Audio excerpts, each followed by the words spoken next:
Hi guys, Ansar this side. तो आज के इस वीडियो में हम सीखेंगे manage engine and point central के डीएलपी मतलब डेटा लॉस प्रिवेंशन मॉड्यूल के बारे में। तो ये होता क्या है, सिंपली आपको कंट्रोल देता है कि आपके जो एम्प्लॉयज़ हैं वो डेटा जैसे consumer detail, finance info, report और पासवर्ड को अनऑथराइज तरीके से शेयर ना कर सकें, चाहे वो यूएसबी में कॉपी हो या ईमेल भेजने या प्रिंट या क्लाउड पे अपलोड करने के लिए। ये सारे रिस्ट्रिक्शन लगाता है, ठीक है। ये सारा काम पूरा रियल टाइम में होता है। तो इसमें कुछ खामियां भी हैं, जैसे कि आप अगर नेटवर्क ड्राइव से कुछ कॉपी करते हो तो ये डिटेक्शन नहीं देता क्योंकि उसमें डीएलपी नहीं लगता, ठीक है। तो हम सीखते हैं कैसे करना है। तो सिंपली आपको अपना manage engine and point central login करने के बाद आपको आना है एंड पॉइंट डीएलपी में। कॉपी करो, क्लिक करोगे तो कुछ ऐसा इंटरफेस आएगा। तो सबसे पहले हमें बनाना है पॉलिसीज। हम डेटा क्लासिफिकेशन पे क्लिक करते हैं तो यहाँ पे न्यू डेटा रूल्स पे क्लिक करेंगे तो आपको यहाँ पे रूल बनाना पड़ेगा। तो सिंपली हम बनाते हैं रूल्स फॉर टेस्ट। उसके बाद यहाँ पे हमें सर्च करना है। मान लो इंडिया में रहते हो, इंडिया सर्च कर लो, सारा कुछ आ जाएगा। ज़्यादा कुछ आपको करने की ज़रूरत नहीं है। सेव करेंगे तो उसके लिए हम करेंगे यहाँ पे ऑल पे जाके सिंपल सा नीचे आएंगे, कस्टम रूल सेलेक्ट कर लेंगे और यहाँ से ना क्रिएट कस्टम रूल कर लेंगे और यहाँ पे फाइल एक्सटेंशन यूज़ कर लेंगे। अब हो गया, मान लो मेरा है एक्सएलएस, ठीक है, एक्सएलएस है। रूल नेम हम दे देंगे फाइल, ठीक है,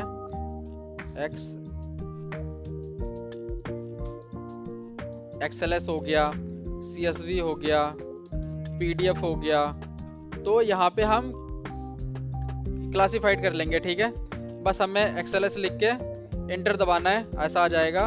उसके बाद सीएसवी है, इंटर दबाना है। उसके बाद अगर पीएनजी है, पीडीएफ है, तो ऐसे ही ऐड कर लेना है, ठीक है। ऐड करके सेव करना है। सेव करने के बाद हमें अब देना है पॉलिसी डिप्लॉयमेंट, ठीक है। यहाँ पे एसोसिएट पॉलिसी करेंगे और यहाँ पे हम रूल देंगे, रूल फॉर टेस्ट, ठीक है। अगर आपके जो जिप भी होते हैं, अगर उनमें भी आपको पासवर्ड लगाना है, अगर उनको sensitive as a file sensitive करनी है तो उस पर टिक मार्क लगा के नेक्स्ट कर दो।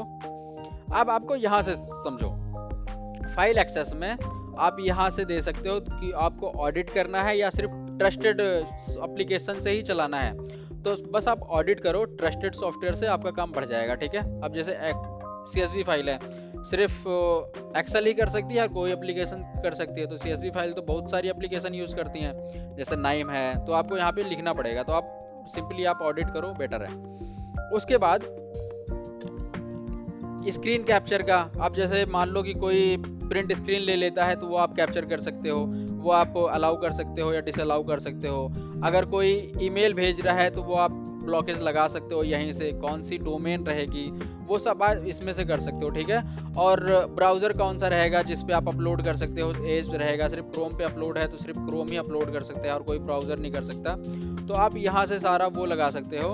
अब आती है डिसेबल गेस्ट एक्सेस। यहाँ से जो गेस्ट एक्सेस आता है, ठीक है, ये वाली क्रोम के लिए, क्रोम की प्रोफाइल आप उसको डिसेबल कर सकते हो। या फिर आप वेब ब्राउज़र में प्राइवेट जो होती है ये इनकॉग्निटो, वो आप डिसेबल कर सकते हो। बहुत से लोग डेटा कॉपी कर देते हैं इनकॉग्निटो में, ये डिसेबल हो जाएगा।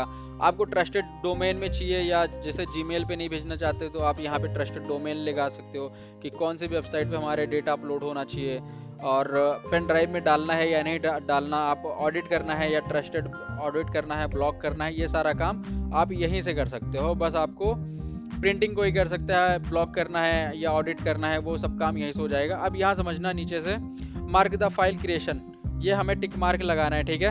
आप ना भी लगाओ तो चल जाएगा, लेकिन लगा के रखो, ज़्यादा बेटर है।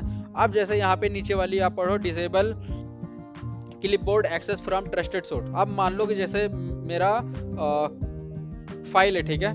अब मैंने बनाई एक्सेल की एक फाइल बनाई, अगर मैं उसको कहीं और कॉपी कर रहा हूँ, मान लो सीट में कॉपी कर रहा हूँ, तो वो कॉपी नहीं होगा अगर ये टिक मार्क अगर इनेबल है तो, ठीक है। तो आपको अगर रखना है तो रखो, नहीं तो आप हटा भी सकते हो। हम डिप्लॉय इमीडिएट करेंगे। यहाँ पे हमने ग्रुप नहीं सिलेक्ट करा तो हम सिंपल सा टेस्ट सिलेक्ट कर लेंगे। और बाकी मान लो कि अभी डेटा मुझे सिर्फ जीमेल पे रखना है, ठीक है, जीमेल पे भेजना है। तो हम इसको जीमेल करेंगे और डिप्लॉय इमीडिएटली कर देंगे। और यहाँ से हमारी जो टेस्ट होते हैं यहाँ से हमें दिख जाएगा। अब आ गया कि आपका सिस्टम क्रोम एक बार रिस्टार्ट होगा। ठीक है, रिस्टार्ट करते हैं। क्रोम इसलिए रिस्टार्ट हुआ क्योंकि हमारे पास ना एक वो आ गया, ये वाला जो DLP है, DLP इंस्टॉल हो जाएगा ये वाला। जैसे ही आप इस पे करते हो, DLP नाम का, डेटा लॉस प्रिवेंशन नाम का एक एप्लीकेशन इंस्टॉल हो जाएगा। ठीक है, आपकी जो भी फाइल होगी, ये अभी कुछ ऐसे दिख रही है ना, इस पे एक मार्क आ जाएगा थोड़ी देर में। तो ये बैकग्राउंड में अपना काम करता रहता है, बैकग्राउंड में अपना काम करता रहता है, बैकग्राउंड से ही सारा कुछ कर लेगा, आपको कुछ करने की जरूरत नहीं है। यहाँ जैसा DLP का एजेंट चल रहा है, अभी सारा कुछ ये अपना वो कर लेगा।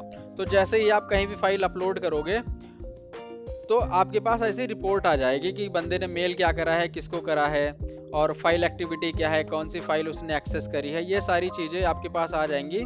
और आप नॉर्मली ऑडिट भी कर सकते हो कौन सी सिस्टम किसने क्या किस वेबसाइट पे अपलोड करा है। तो ये सारा काम जो होता है वो सिंपली एंड पॉइंट DLP का होता है। तो हमें ऐसा यूज़ करना है इसको। अगर आपको मेरी वीडियोस पसंद आती हैं तो आप इसको लाइक करें, शेयर करें, सब्सक्राइब करें। मिलते हैं हम नेक्स्ट वीडियो में, तब तक के लिए बाय बाय।